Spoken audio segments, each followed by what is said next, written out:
Nama saya Ikan Abdul Ibrahim.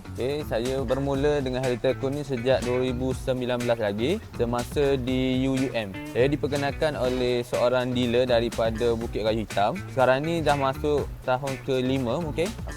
Bermulanya saya di UUM tu modal kecil lah buat kos marketing. Saya pun tak banyak lah masa tu sebab belajar lagi lah. Lepas pada tu, lepas dah habis belajar tu, saya still lagi buat Hello Telco tanpa kerja dengan orang ke tahun pertama selepas saya habis study tu.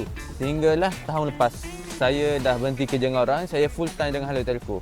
Kalau ikutkan income yang pertama kali saya dapat daripada Hello Telco ni hanya RM20 saja. Yang tu mula-mula lah first bulan pertama. Lepas pada tu alhamdulillah sekarang ni dah lebih dah 5 angka yang saya target. Panjang saya dengan Hello Telco ni saya dah dapat banyak ada percutian dan saya dapat juga serba kereta Myvi. Terutamanya pelajar-pelajar yang sedang belajar kat universiti sekarang ni yang nak cari side income, bermulalah dengan Hello Telco. Sebabnya dia dapat satu passive income. Jadi banyaklah kelebihan yang akan dapat apabila kita fokus dengan bisnes SIM card ni.